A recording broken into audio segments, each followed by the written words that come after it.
रेखा जी, हरिओम।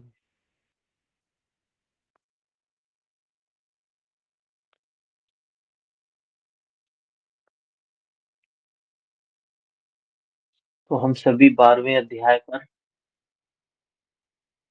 5-6 श्लोक तक देखे हुए थे। फिर से एक बार देखते हैं क्या है शुरू के इन श्लोकों में।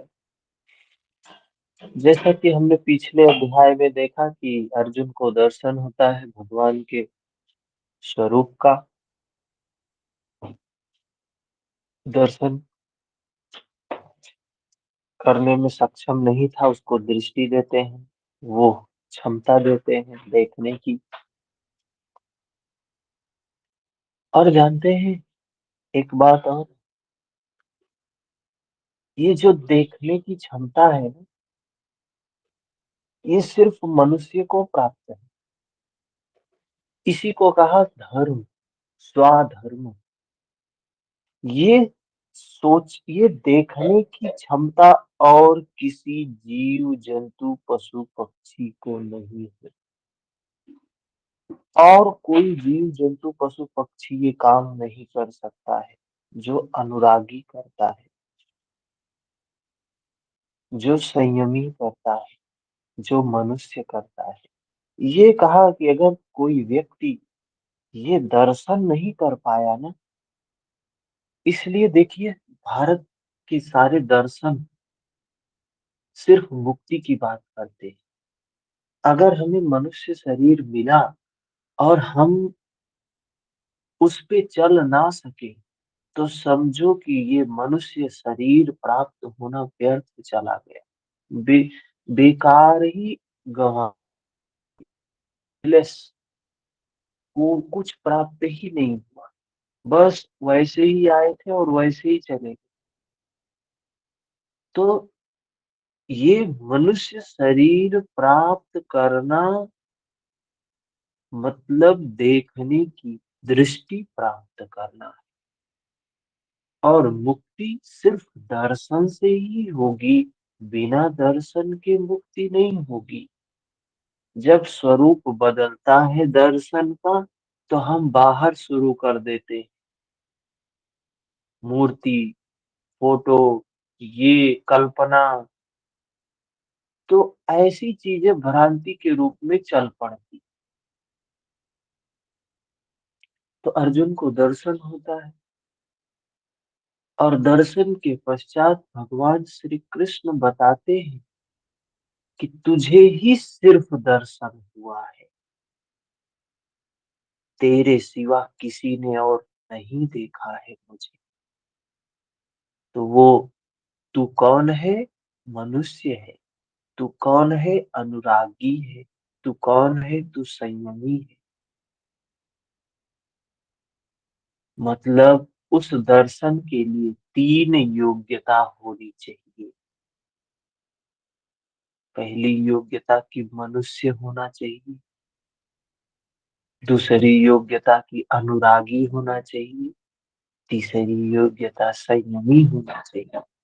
संयमी संजय को दिखा, अनुरागी अर्जुन को दिखा, और दोनों ही मनुष्य शरीर में। आगे जो बताया है, देखेंगे बड़ा हंसी आती है लोगों पर। का क्या कहा है भगवान कृष्ण ने, आगे समझाएंगे अभी। स्वाधर्म निधनम श्रेया पर धर्मो भयावह। कहा है स्वधर्म, खुद के धर्म में मर जाना अच्छा है, दूसरे का धर्म भयावह। अब मूढ़ मनुष्यों ने क्या कर लिया? हिंदू धर्म, बौद्ध धर्म, जैन धर्म, मुस्लिम धर्म, ईसाई धर्म, सिख धर्म, ऐसे अलग अलग कहे ये धर्म है। और फिर क्या हुआ कि अपने ही धर्म में रहना है, लेकिन दूसरे को खींच के अपने धर्म में लाना है। तो ये खींचातानी चलने लगी। अभी देखो समाज में, पेपर में भी निकलता है।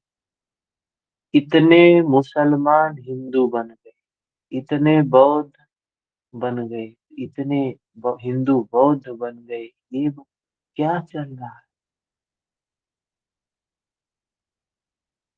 समझ रहे हैं कि जितने लोगों को खींच लेंगे हम अपने धर्म में, जो अपने आप को ये कहने लगेंगे कि हम हिंदू हैं, हम बौद्ध हैं, मुस्लिम हैं, तो उतना ही हमारा पुण्य बढ़े। अरे मूढ़ मनुष्य, उस समय भी दुखी था, आज भी दुखी है। भाई कोई अपने आप को बौद्ध कहे, कोई अपने आप को हिंदू कहे, कोई अपने आप को मुस्लिम कहे, कोई अपने आप को सिख कहे, अगर तेरे अंदर में विकार है, राग है, द्वेष है, क्रोध है, ईर्ष्या है, वासना है, तो तू व्याकुल है। तू चाहे जिस जाति में जन्मा हो, चाहे जिस धर्म संप्रदाय में जन्मा हो, दीपाली जी हरिओम, उससे तो कोई फर्क नहीं पड़ता है ना। उससे कोई भी फर्क नहीं पड़ता है। तू व्याकुल है, वहां भी व्याकुल है, यहाँ भी व्याकुल है, वहां भी दुखी है, यहाँ भी दुखी। क्या फर्क हो गया? ये इस इस पाले से कूद के उस पाले में चले जाए। सिर्फ राजनीति, सिर्फ राजनीति, सिर्फ राजनीति। अरे इधर उधर जाओ तो ठीक है, अगर दुख से कोई मुक्ति करवाने वाला कोई है, उसमें जाओ तो ठीक। कि चलो भाई यहाँ थे तो दुखी थे, यहाँ आ गए दुखी नहीं।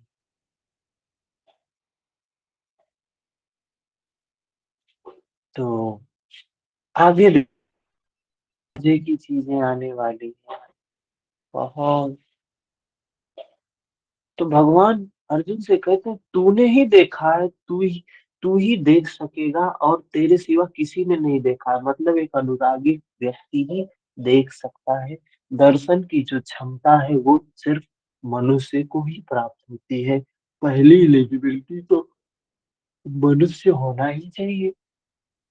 आगे क्या कहते हैं? एवं, इसको देखा हमने 5-6 नंबर। किस प्रकार जो अभी अभी आपने विधि बताई, अर्जुन यहाँ प्रश्न पूछता है।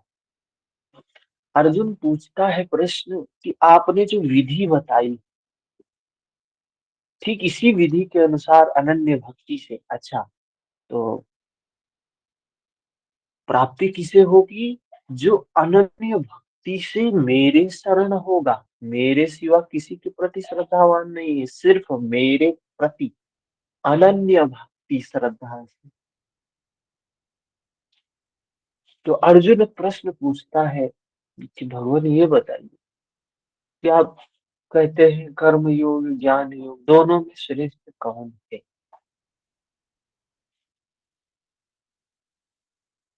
कौन श्रेष्ठ है?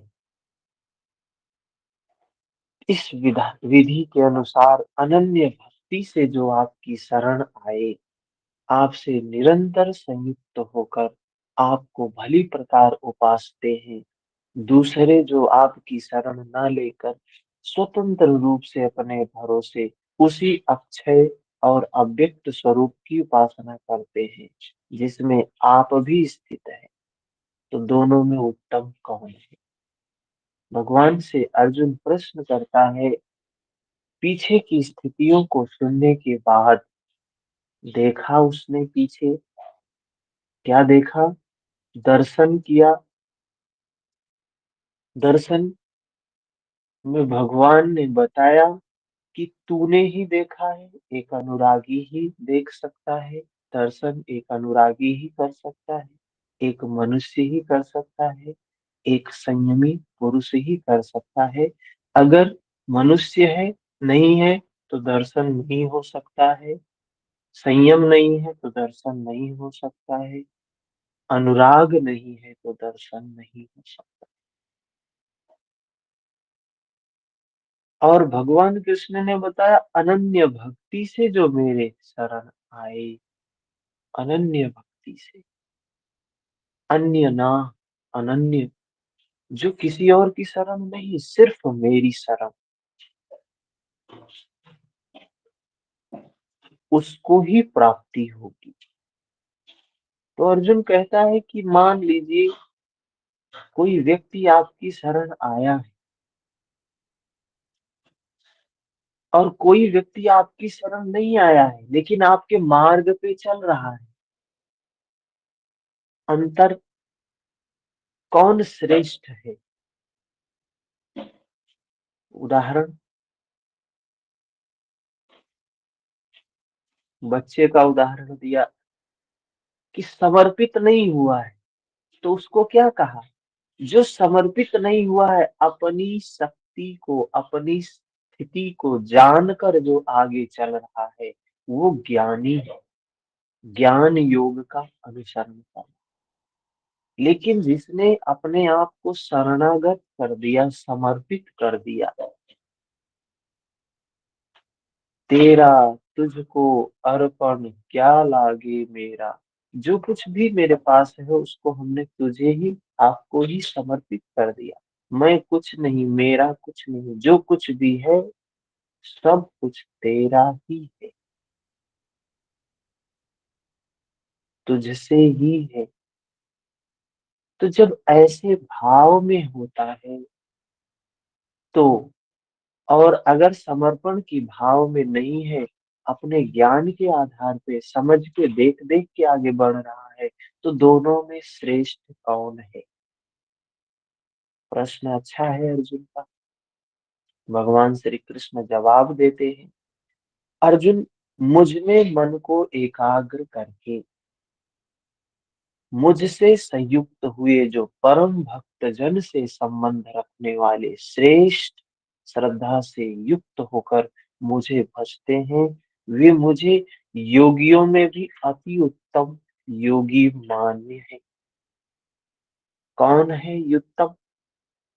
अर्जुन ने प्रश्न पूछा दो, कि आपको कर्म योगी श्रेष्ठ है कि ज्ञान योगी श्रेष्ठ है? भगवान कहते हैं, मुझ में मन को एकाग्र कर। भगवान मन उनमें लगाकर, वो कौन है? वो तो धर्म। धर्म क्या है? मन की निर्मलता है। तो मन निर्मल है, ऐसी स्थिति में जो हो, जो साधक, जो भक्त ऐसी स्थिति में है, मन विकार रहित अवस्था में है। तो कह रहे हैं, मन को निर्मल करके, एकाग्र करके, निरंतर मुझसे संयुक्त, उस परमात्मा से संयुक्त होना क्या है? निर्मलता की अवस्था ही परमात्मा की अवस्था है। तो भक्त जन से संबंध रखने वाली श्रेष्ठ श्रद्धा से कह रहे हैं, चित्त निर्मल है, मन निर्मल है, ऐसे में श्रेष्ठ श्रद्धा से युक्त होकर जो मुझे भजते हैं, वही मुझे प्रिय। मतलब अगर आप भज रहे हैं, विकार से, विकार है आपके अंदर, लोभ है आपके अंदर, मोह है आपके अंदर, आसक्ति है आपके अंदर, तो वो बेकार है भजना। चित्त की निर्मलता जो है ना, क्या होता है उससे उत्पन्न? प्रेम उत्पन्न होता है, मैत्री उत्पन्न होती है, करुणा उत्पन्न होती है, मुदिता, उपेक्षा। महर्षि पतंजलि ने बताया है, मैत्री करुणा मुदितोपेक्षा सुख दुख पुण्य पुण्य विषयान भावना चित्त प्रसादनम। चित्त प्रसादनम, जब निर्मल चित्त होता है, तो ये चार पौधे अंकुरित होते हैं, मैत्री के, करुणा के, मुदिता के, उपेक्षा के। तो ये स्थिति से जो इसमें रहता है, कह रहे भगवान, कह रहे मुझे वही उत्तम योगी मान्य है। आगे क्या कहते हैं? चार, 3-4 नंबर श्लोक में देखा है, जो पुरुष इंद्रियों के समुदाय को भली प्रकार संयत करके मन बुद्धि के चिंतन से अत्यंत परे, सर्वव्यापी, अकथनीय स्वरूप, सदा एक रस रहने वाले, नित्य, अचल, अव्यक्त, आकार रहित, अविनाशी ब्रह्म की उपासना करते हैं। अविनाशी ब्रह्म की उपासना करते हैं, संपूर्ण भूतों के हित में लगे हुए और सब में समान भाव वाले भी योगी भी मुझे ही प्राप्त होते। ब्रह्म के उपर्युक्त विश्लेषण मुझसे भिन्न नहीं है। ब्रह्म कौन है? कौन है? अभी हमने बताया मन की निर्मलता ही ब्रह्म की अवस्था है। जब मन निर्मल होता है, विकार नहीं है, कोई विकार, निर्विकार मन है, निर्मल मन है, तो क्या होता है? सबके मंगल की कामना ही होती है। कहते हैं प्रेम, वो जो प्रेम होता है ना, क्या है? अभी हम सामान्य अर्थों में प्रेम समझते हैं, क्या होता है? किसी के प्रति लगाव। लेकिन लगाव नहीं होता है प्रेम में। प्रेम एक ऐसी स्थिति है मन की, मन का ऐसा भाव है जिसमें किसी चीज की चाह नहीं होती, किसी चीज की कामना नहीं होती है। क्या है? मैत्री है, सिर्फ उसके मंगल का भाव होता है। वापस में किसी भी चीज की कामना नहीं होती। सारे भूत, और कहा भगवान वो ब्रह्म हो जाता। ब्रह्म कौन हो जाता है? जो संपूर्ण जगत के कल्याण के लिए ही सोचता है। सोचिए, वो ब्रह्म है जो सिर्फ मनुष्य के ही नहीं, संपूर्ण ब्रह्मांड के कल्याण के बारे में सोचता है। वो वही ब्रह्म है, वो ईश्वर है। करुणा निधान, क्या हम बोलते हैं, भजन में गाते हैं ना? तो करुणावान कौन है? जो प्रेम हम किसी एक व्यक्ति के प्रति होता है, किसी एक जीव के प्रति होता है हमारा, वही प्रेम जब संपूर्ण जगत के प्रति हो जाए, तो वही ब्रह्म की स्थिति है, चित्त की निर्मलता की स्थिति है। कह रहे ब्रह्म के उपर्युक्त विश्लेषण मुझसे भिन्न नहीं है। मैं ही हूँ जिसने अपने चित्त को निर्मल कर लिया, जिसने मन में दीप जलाया, उसने जग को जला पाया।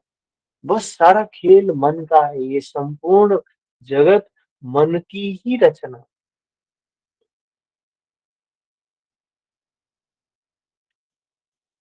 तो सारा खेल क्या है? इस मन की सफाई का है, मन की सफाई का। भगवान कह रहे हैं, यही भक्त अर्जुन ने प्रश्न किया, कौन श्रेष्ठ है? भगवान ने कहा, जो मन को संयत करके निर्मल कर ले, वही योगी, वही साधक मुझे, मेरे लिए अच्छा है। फिर आगे क्या कहते हैं? उन अव्यक्त परमात्मा से आसक्त हुए चित्त वाले पुरुषों के साधन में क्लेश विशेष है। अव्यक्त परमात्मा में आसक्त हुए चित्त वाले पुरुषों के साधन में क्लेश विशेष है। ये क्लेश क्या है? विघ्न है, बाधा है। किसके लिए? जो अनुरागी है। हर व्यक्ति चाहता है अपने चित्त को निर्मल कर ले, अपने मन को साफ कर ले, सुखी हो जाए। लेकिन कह रहे हैं ऐसे पुरुषों के लिए क्लेश विशेष, क्योंकि देहाभिमानियों द्वारा अव्यक्त विषयक गति दुख पूर्वक प्राप्त की जाती है। जब तक देह का भान है, तब तक अव्यक्त की प्राप्ति दुष्कर है। उस अव्यक्त की वो जो अवस्था है ना, मन की निर्मलता की अवस्था, वो व्यक्त नहीं की जा सकती है, बताया नहीं जा सकता है। कुछ ऐसे भाव होते हैं कि जिन्हें हम शब्दों में बयां नहीं कर सकते हैं, शब्दों में नहीं समझा सकते हैं किसी को। शब्दों में अगर समझाते हैं तो लगता है कि छोटा ही है, उसके लिए कोई शब्द नहीं है। उनको सिर्फ भाव से ही समझ सकते हैं। वो वो भाव सिर्फ भाव ही होते, भावनात चित्त प्रसादन। और ऐसी अवस्था में व्यक्ति समझा भी नहीं समझ सकता और समझाने का प्रयत्न भी नहीं करता है। क्या होता है? मौन हो जाता है। क्योंकि अगर किसी ऐसी स्थिति के बारे में हम वर्णन कर रहे हैं तो उसे हम किसी न किसी दायरे में बांध रहे हैं। और वो अवस्था चित्त की, मन की निर्मलता की वो अवस्था, वो सीमा रहित, उसकी कोई सीमा नहीं है। तो जब मन में ऐसे भाव जब भी होते हैं तो सिर्फ और सिर्फ कल्याण की ही भावना आती है। सदा त्याग की ही भावना आती है, देने की ही भावना आती है। कितना दे, कितना त्याग कर दे, कितना अगले की सुरक्षा की भावना, अगले की, ये भावना ऐसी होती है शब्दों से परे। तो क्या बताया कि ऐसे पुरुषों में ये क्लेश क्या है, विघ्न है, जब तक ये होते हैं तब तक उस उस ब्रह्मोव अवस्था नहीं पाई जा सकती है। जैसे कबीर ने तो बड़ा सुंदर बोला है, जब मैं था तब हरि नहीं, अब हरि है मैं ना, मैं को मिटना होता है। और जब तक मैं रहेगा तब तक वो अवस्था नहीं आ सकती। बूंद समानी समुद्रमा असकत खोजी जाए, हेरत हेरत हे सखी रहा कबीर हैरान। तो संतों ने भी ये बात बोली है कि हम जिस अवस्था को खोज रहे हैं, चित्त की निर्मलता को, हर आदमी दौड़ रहा है सिर्फ मन को शांत करने के लिए, मन को निर्मल करने के लिए। लेकिन जब मन निर्मल होता है, मन शांत होता है, तो हम हो जाते हैं, हम रह ही नहीं जाते, हम होते ही नहीं है। रहा कबीर हेराए। उस ब्रह्म के साथ जब एक होता है तो अपना अस्तित्व, अपना भान कुछ नहीं रह जाता है। त्याग की स्थिति है ये, मिटने की स्थिति है। जब जब ऐसा भाव आए जीवन में तो समझिए कि धर्म धर्म का पौधा, धर्म का वो बेरुआ बढ़ रहा है। जब भी मन में ये भाव आए, त्याग की भावना, मिटने की भावना, किस लिए? कल्याण के लिए। तो ये स्थिति ही उस ब्रह्म की स्थिति है। क्या कह रहे हैं? देहाभिमानियों द्वारा अव्यक्त विषयक गति दुख पूर्वक प्राप्त की। जो मैं मेरे में लगा हुआ है, जो ये चाह रहा है कैसे मैं आगे चला जाऊं, कैसे मैं बढ़ जाऊं, कैसे मैं का वो बढ़ जाए, जो अपने ही उसमें आगे बढ़ रहा है, लगा हुआ है, अपने ही पूर्ण, अपने को ही विकसित करने में लगा हुआ है, लेकिन गलत दिशा में। अपने को समझा नहीं तो जानेगा क्या, करेगा क्या? गलत ही कर रहा है। शरीर को लेके मैं समझ रहा, तब तक उस ब्रह्म की उस निर्मलता को प्राप्त करना दुष्कर है। योगेश्वर श्री कृष्ण सदगुरु थे, अव्यक्त परमात्मा उनमें व्यक्त था। वे कहते हैं कि महापुरुष की शरण न लेकर जो साधक अपनी शक्ति समझते हुए आगे बढ़ता है कि मैं इस अवस्था में हूँ, आगे इस अवस्था में जाऊंगा, मैं अपने ही अव्यक्त स्वरूप को प्राप्त होऊंगा, वह मेरा ही रूप होगा, मैं वही हूँ। भगवान कह रहे हैं जो ज्ञान योग के मार्ग में आगे चल रहा है, जो किसी के प्रति समर्पित नहीं हुआ है, अपनी शक्ति को समझते हुए आगे बढ़ रहा है। कठिन है ये काम करना, सरल नहीं है। समर्पित होके आगे चलना सरल है और अपने बल पे आगे चलना कठिन है। इस प्रकार सोचते, प्राप्ति की प्रतीक्षा न करके अपने शरीर को सोहम कहने लगता है। ये बता रहे हैं कि ये मार्ग की विघ्न उलझ जाता है। ज्ञान योग में हम चल रहे हैं, भगवान श्री कृष्ण ने तो चीजें बताई हैं, भगवान बुद्ध ने तो बताई हैं, महर्षि पतंजलि ने तो बताई हैं, तमाम संतों ने तो बताया है। लेकिन होता क्या है, उलझ जाते हैं अध्यात्म के नाम पे। हम चलते चलते किसी शब्द में उलझ गए। तमाम देखते हैं, ओम शब्द बताया है, तस्य वाचकः प्रणव, उसका वाचक प्रणव है। और अब हमने उसको छोड़ दिया और प्रणव को पकड़ लिया। गुलशन जी हरिओम। सोहम को पकड़ लिया। तमाम साधनाएं देखते होंगे, क्या करते हैं, सोहम की एक्सरसाइज करवाते हैं। क्या करो, सोहम कैसे करना है, बस श्वास लो सो छोड़ो हम, श्वास लो सो छोड़ो हम, जोर से श्वास लो सो के साथ और छोड़ो हम के साथ। क्या ही भटक गए, मतलब बस कैसे हम अलग दिखने लगे। एक होड़ सी मची हुई है कि हम कैसे एक नई टेक्निक दे दें और उससे थोड़ा सा लोगों को रिलैक्स मिले।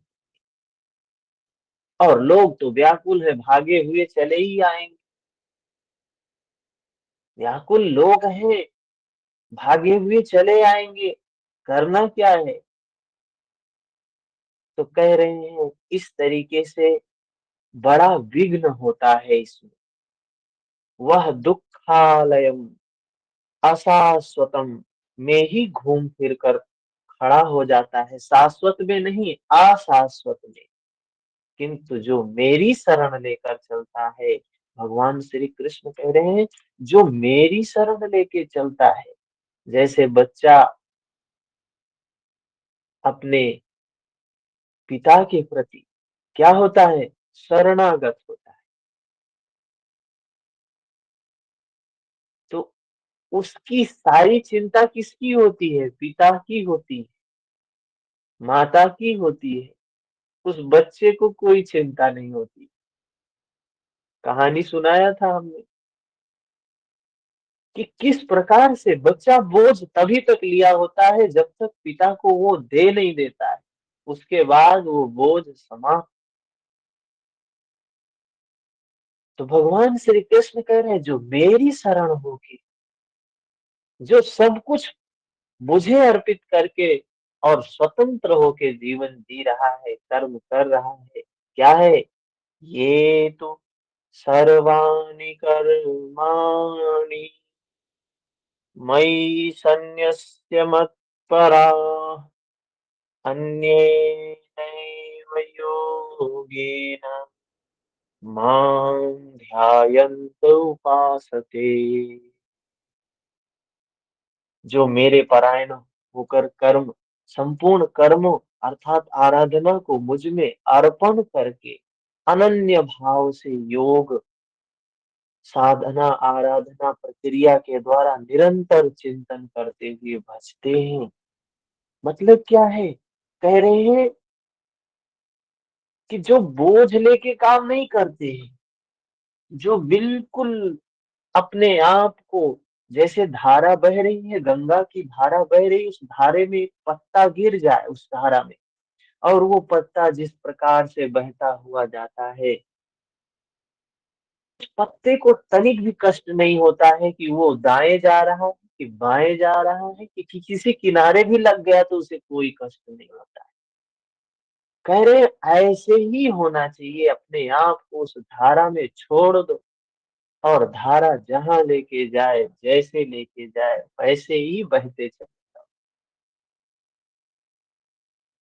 एक जीवन तो ये है, और दूसरा जीवन ये है कि पत्ता सोचे कि हम ही जा रहे हैं, हम ही धारा को लेके चल रहे हैं।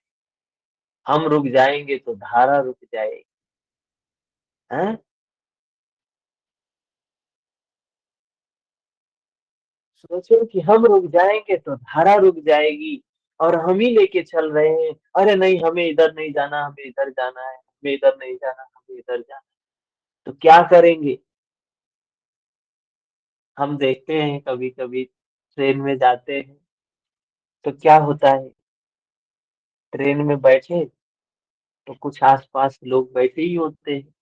तो मैं देखता हूँ उनका कोई आधिपत्य नहीं है, ट्रेन के ऊपर कोई नियंत्रण नहीं है, उनके चाहने ना चाहने से कुछ भी नहीं हो, बैठे हुए हैं। अरे अभी टाइम हो गया, चली नहीं ट्रेन, 5 मिनट बीत गया, चली नहीं ट्रेन, 10 मिनट बीत गया, चली नहीं, आधा घंटा। अरे कैसे ड्राइवर है, कैसे लोग हैं, क्या कर रहे हैं, लेट ही चलती। दुर्भावना ही दुर्भावना। क्या कर रहे हैं, खाली समय में बैठ के, और कुछ नहीं हो सकता है, 1% भी परिवर्तन नहीं हो सकता है। उसको जैसे चलना है वैसे ही चले। हम कैसे जीवन जी रहे हैं? अगर भगवान श्री कृष्ण क्या कह रहे हैं, जो मेरे शरण में आ गया, धर्म की शरण में आ गया, कर्तापन से मुक्त हो गया, भोक्तापन से मुक्त हो गया, दृष्टा भाव में साक्ष। अरे अब बैठ गए हैं, जब वहां पहुंचेगी तो उतरेंगे। चाहे 1 घंटे में पहुंचे, चाहे 3 घंटे में पहुंचे, चाहे 5 घंटे में पहुंचे, क्या अंतर है? हम तो उठा के ले नहीं जा सकते हैं, हमारे सोचने से, हमारे विचारने से कुछ भी नहीं हो सकता है, हैं? जब हमने उस चीज को एक्सेप्ट कर लिया, स्वीकार कर लिया, तो फिर मन हमारा उसके लिए द्वंद्व नहीं करेगा, युद्ध नहीं करेगा। नहीं तो फिर मन तो बड़ा चंचल है, इसका काम ही है यही, उधेड़ बुन का काम करते रहना, बेवजह का करते रहता है। रुक गई तो दुखी हो गए, चल दी तो खुश हो गए। हाँ हाँ हाँ, चल दी चल दी, करते हैं ना लोग कि हाँ चलो बहुत अच्छा है, चलने लगी। अरे चलेगी ही।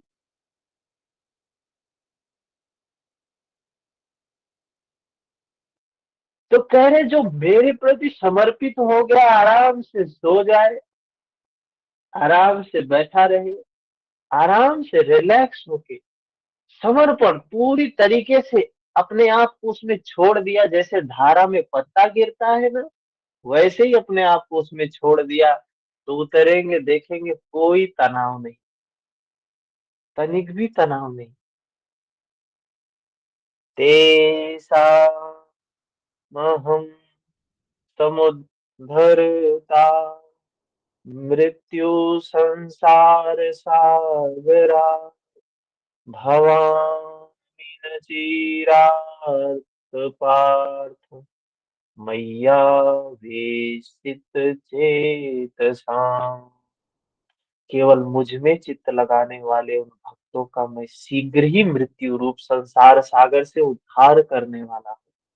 कह रहे हैं जो अपने चित्त को, अपने मन को मुझ में लगाते हैं, अर्थात धर्म में लगाते हैं, जो अपने मुझ में भगवान की स्थिति को आप यह चित्त की निर्मलता से तुलना कर सकते हैं। जब जब आपका चित्त निर्मल हो तो समझिए भगवान की ही स्थिति है, आप भगवान के स्वरूप में।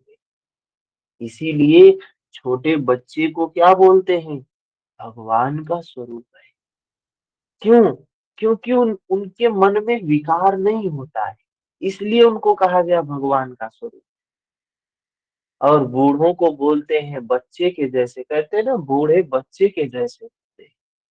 बात सही है, बूढ़े बच्चे के जैसे होते हैं, लेकिन बूढ़े भगवान नहीं होते हैं। क्यों? कहीं नहीं कहा जाता है कि बूढ़े भगवान के स्वरूप हैं। भगवान के स्वरूप तो सारे लोग हैं, सारी सारा जगत भगवान का ही, भगवान से ही है, उस ब्रह्म से ही है। लेकिन बच्चे को बोला जाता है ईश्वर का स्वरूप है, बूढ़े को नहीं बोला जाता है। क्यों नहीं भूला जाता है? क्योंकि उसके मन की अवस्था बहुत व्याकुल है, बहुत विचलित है, बहुत अशांत है, द्वेष है, दुर्भावना है, आसक्ति है, लोभ है, मोह है। इसलिए उसको भगवान भगवान मतलब जिसने भग्न कर दिया, जिसके दोष नहीं है, जिसमें एकदम स्वच्छ निर्मल साफ बच्चे का मन जैसे होता है। हम भी अपना मन वैसे कर ले, हम भी भगवान के ही स्वरूप है, भगवान ही हैं। बस होना है। क्या कह रहे हैं? केवल मुझ में चित्त, जिसने अपने चित्त को बस निर्मलता निर्मलता निर्मलता, समता समता समता, समत्वम योग उच्यते, योग में जिसने चित्त को लगा लिया, भगवान योगी है। मैं शीघ्र ही उसे मृत्यु रूपी ये जो संसार है, ये भव सागर है, हर क्षण मृत्यु हो रही है, हर क्षण मृत्यु हो रही है, हर क्षण मृत्यु हो रही है। इस प्रकार चित्त लगाने की प्रेरणा और विधि पर योगेश्वर प्रकाश डालते हैं। भगवान श्री कृष्ण बताते हैं कैसे करना है। मय्येव मन आधत्स्व, मयि बुद्धिं निवेशय,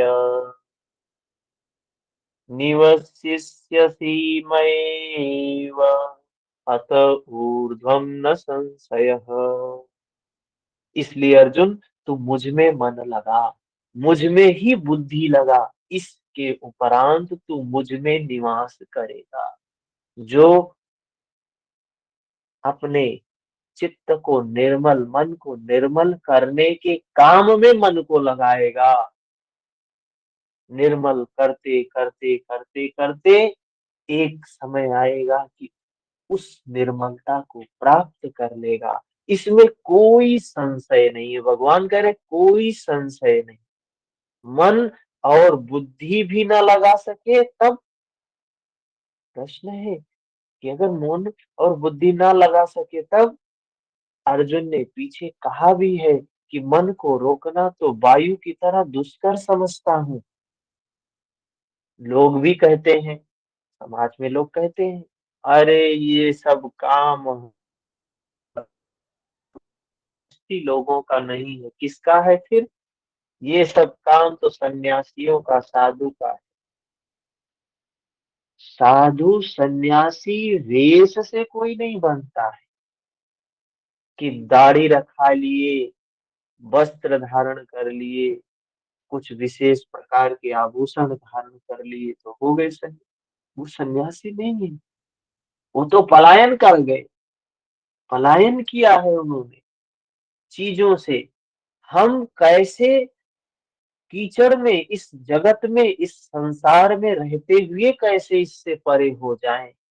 वास्तविक में ये संसार ही हमारी क्या है? ये भूमि है, इसमें ही रह के हमको इससे भागना नहीं है। भाग गए तो फिर बचा क्या? जो जो जाके जंगल में रह रहा है, उसके लिए, जो समाज से बाहर चला गया, उसके लिए कठिन क्या रह गया?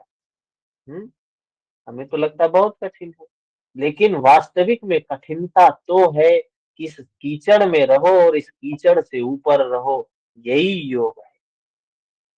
कीचड़ से जो बाहर सूखे में खड़ा है, उसको कीचड़ लगने का क्या भय?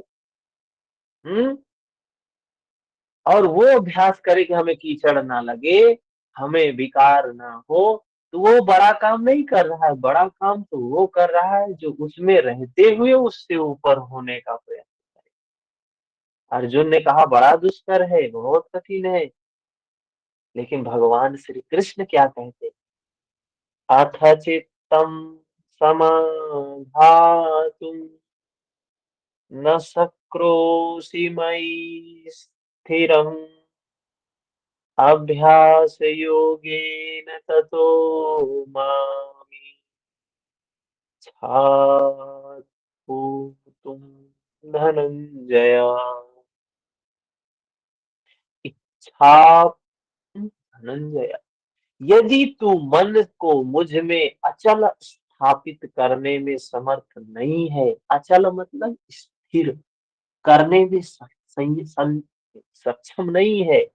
अगर तू अपने मन को मुझ में निर्मलता में स्थित होने में समर्थ नहीं है, तो हे अर्जुन, योग के अभ्यास द्वारा मुझे प्राप्त होने की इच्छा कर। क्या कर? प्रैक्टिस कर। Practice makes the man perfect. हमें प्रैक्टिस ही करना होगा, बिना अभ्यास के कुछ नहीं हो सकता है। अगर हम बातें करें अच्छी अच्छी, खूब बातें कर रहे हैं धर्म शास्त्रों की, लेकिन अभ्यास नहीं, तो बेकार है, सब बेकार है। ये सिर्फ और सिर्फ अभ्यास से होगा। इतनी जो बातें बताई भगवान ने, कहा अभ्यास से मुझे प्राप्त करने की इच्छा है। जहां भी चित्त जाए वहां से घसीट कर उसे कहाँ लगाना है? उस निर्मलता के काम में लगाना है। ये मन हमारा काम करना नहीं चाहता है। ये मन हमारा हमें भटकाता है, हमें दूसरी ओर ले जाता है। लेकिन इस मन को हमें उस काम में लगाना है, चित्त के निर्मलता के काम। यदि यह भी न कर पाए तो, कोई काम न कर पाए, अभ्यास न कर पाए तो क्या है? कोई रास्ता है? तो बताते हैं आगे। अभ्यासे अप्यसमर्थोऽसि मत्कर्म परमो भव। मदर्थमपि कर्माणि कुर्वन् सिद्धिम् अवाप्स्यसि। यदि तू अभ्यास में भी असमर्थ है तो केवल मेरे लिए कर्म कर। क्या है? हाँ, अगर अभ्यास नहीं कर पा रहा, प्रैक्टिस नहीं कर पा रहा, तो क्या कर? काम जो कर, क्या कर? मेरे लिए कर। अर्थात आराधना करने में तत्पर हो जा। इस प्रकार मेरी प्राप्ति के लिए कर्मों को करता हुआ तू मेरी प्राप्ति रूपी सिद्धि को ही प्राप्त होगा। अर्थात अभ्यास भी पार ना लगे तो साधना पथ में लगे। अगर अभ्यास नहीं कर पा रहे तो क्या करना है? तो समर्पण होना चाहिए। ये समर्पण क्या है? मेरे लिए समर्पण मतलब कि कर्ता, अगर अभ्यास नहीं कर पा रहे हो, बैठ के ध्यान नहीं कर पा रहे, तो ध्यान से ही होगा। मान लो ध्यान नहीं कर पा रहे तो क्या करें? तो करना क्या है? समर्पण होना। समर्पण क्या है? कर्ता भाव से भोक्ता भाव से परे।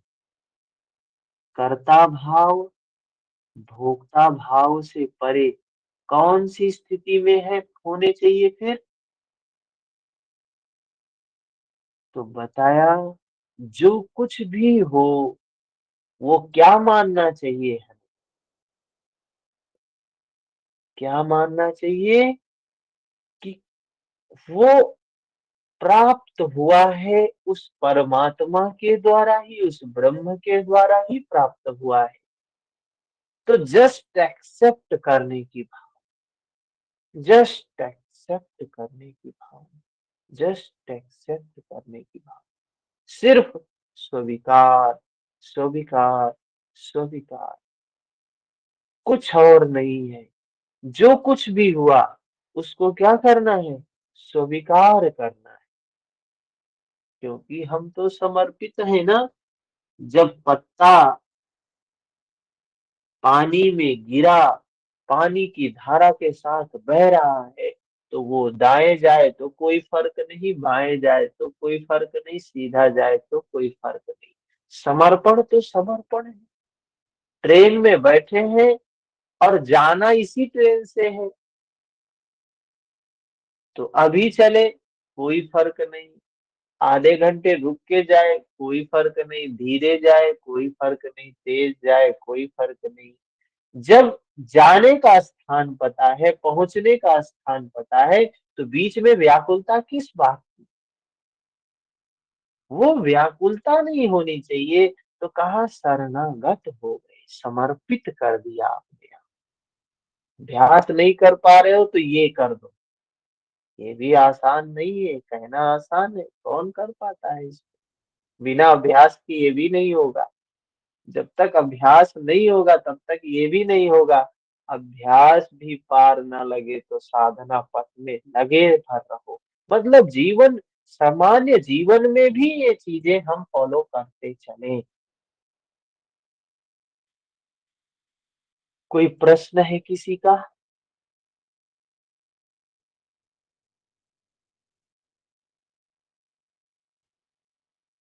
कोई प्रश्न किसी का?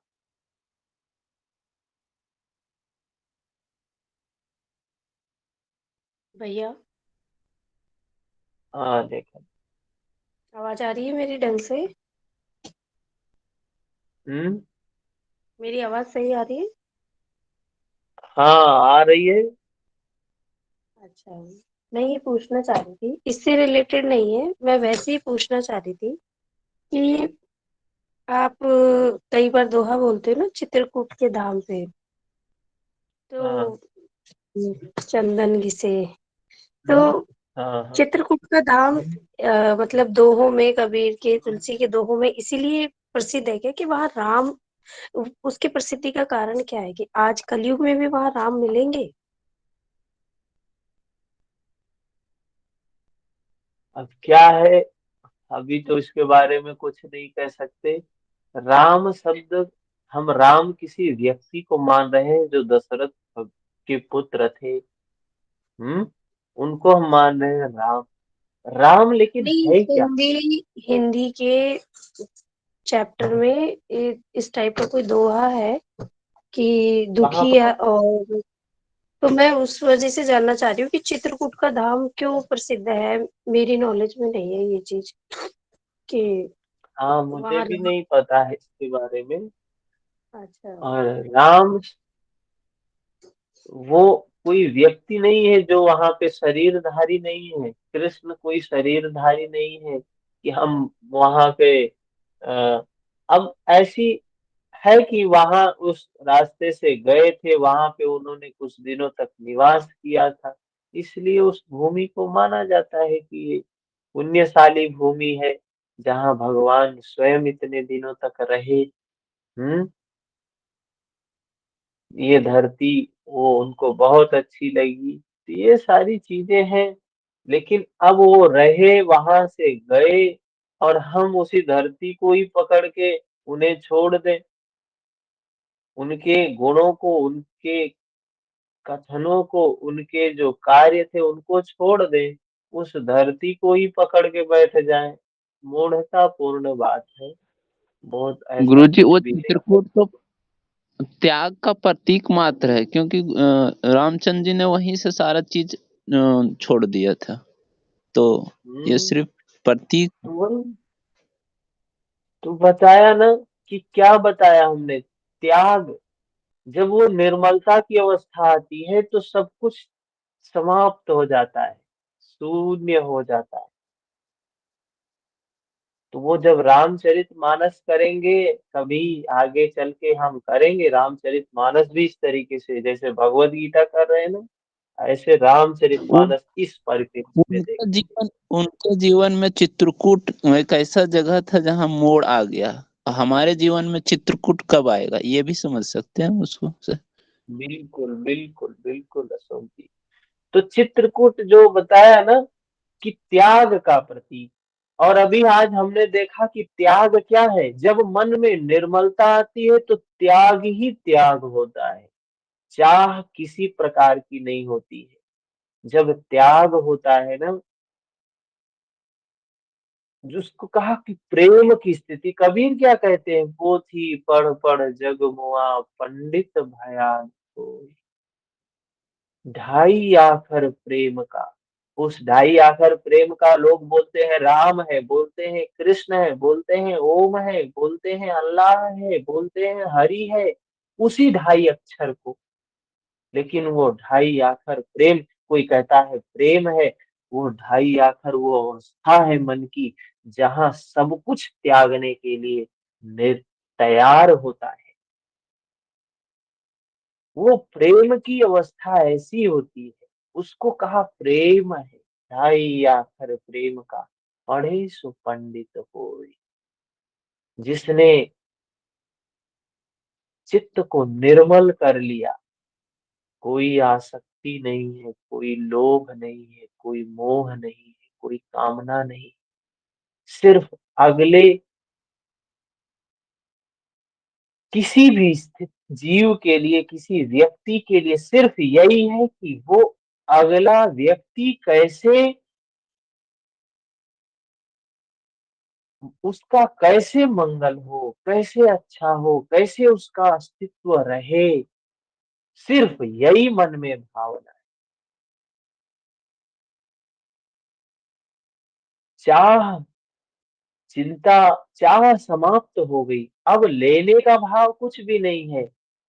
जो चित्रकूट में क्या छोड़ा, राम ने सब कुछ छोड़ दिया चित्रकूट में। तो चित्रकूट के घाट पर, वो चित्रकूट ऐसी जगह है जहाँ निर्मलता की जगह है, निर्मल है, कहते हैं वहां की कण कण निर्मल है वहाँ। हाँ? ऐसा बोला जाता है। तो वो सुनेंगे तो और ही, गोस्वामी तुलसीदास जी ने क्या लिखा है। लेकिन बात मानस की ही है। वहां भी हम ये ना समझें कि राम, सीता, दशरथ, ये रावण, तो ये सब के सब हमारे मानस के ही पार्ट है। अरे नाम ही है उसका रामचरित मानस। राम के चरित्र का जो है मानस है। अरे वो राम क्या है, धर्म रूपी राम है। मानस क्या है, ये हमारा मन है। उस धर्म रूपी राम के गुणों को हम उनके कार्यों को देखते हैं मानस में, चरित्र को देखते हैं। हम समझे नहीं, हम रोज पढ़ते हैं रामचरितमानस, लेकिन हमारी अवस्था कभी आई ही नहीं उस, क्या किया जा सकता है, दुर्भाग्य है, समझ नहीं पाए। हम्म। ठीक है, चलो मिलते हैं अभी थोड़ी देर बाद हठ योग की क्लास में।